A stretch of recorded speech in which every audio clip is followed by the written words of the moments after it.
कार्तिक अमावस्या को दिवाली पर्व मनाया जाता है।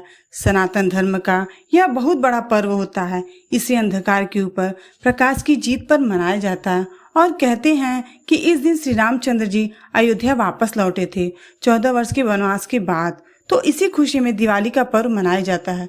इस दिन माता महालक्ष्मी जी का पूजन विशेष रूप से किया जाता है और साथ में श्री गणेश जी की, माता लक्ष्मी जी की, माता सरस्वती जी की, हनुमान जी की, कुबेर जी की आदि साथ में बहुत सारे देवी देवताओं का पूजन किया जाता है। क्योंकि इस दिन अमावस्या का दिन होता है तो इस दिन पितरों का विशेष रूप से तर्पण करना चाहिए और पूजा करना चाहिए। दिवाली के दिन लक्ष्मी पूजन शाम को प्रदोष काल में किया जाता है। तो हो सके तो स्नान करके पूजा करें और शुद्ध हो जाए तो नए वस्त्र धारण करें या पुराने वस्त्र धारण कर सकते हैं। उसके बाद एक चौकी लगाएं और चौकी का मुख पूर्व उत्तर या उत्तर की दिशा में होनी चाहिए और इस पूजन को पूरे परिवार के साथ मिलकर करनी चाहिए। और चौकी पर लाल या पीला वस्त्र बिछा लें। उसके बाद माता लक्ष्मी गणेश जी की मूर्ति या प्रतिमा रखें। फिर चावल का हमें अष्टदल कमल बनाना चाहिए क्योंकि कमल के फूल में माता लक्ष्मी विराजमान रहती हैं। इसलिए अष्टदल कमल बनाकर उस पर कलश की स्थापना करनी चाहिए। कलश की स्थापना करने के लिए पहले उसमें गंगा जल भरते हैं, फिर उसमें हल्दी, लौंग, इलायची, कसैली, सिक्का, कुमकुम, हल्दी का गांठ, अक्षत डाल दें और हाँ, कलश के ऊपर स्वास्तिक अवश्य बनाएं। फिर उस पर आम के पल्लू रख दें। फिर कोशा में या प्लेट में चावल रखकर उस पर नारियल रख दें। उसके बाद सभी मूर्ति को चंदन रोली से तिलक लगाते हैं। अगर आप नई प्रतिमा लाए हैं तो उनकी पूजा करें, नहीं लाए हैं तो आप पुरानी मूर्ति रखकर पूजा कर सकते हैं। उसके बाद नवग्रह की पूजा करते हैं। अगर आपके पास नवग्रह यंत्र नहीं है तो आप चावल से या कसैली से नवग्रह की स्थापना कर सकते हैं। इसका भी तिलक कर दें, फिर इनकी स्थापना कर दें। उसके बाद अगर आप चाहें तो माँ लक्ष्मी जी की चरण की भी पूजा कर सकते हैं जो मार्केट में मिलती है, और चाहे तो आप छोटा सा हवन भी या कर सकते हैं।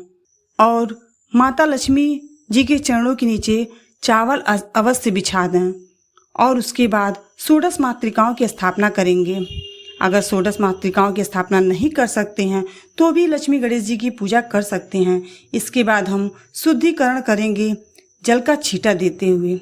उसके बाद हमें सभी देवी देवताओं का आवाहन करेंगे अक्षत फूल लेकर के कि वो हमारा पूजा अर्चन स्वीकार करें। फिर वहाँ पर अक्षत फूल छोड़ देंगे। यहाँ पर हम वस्त्र रूपी कलावा अर्पित कर देंगे सबको। सभी देवी देवताओं को तिलक करेंगे अक्षत से, रोली से और चंदन से।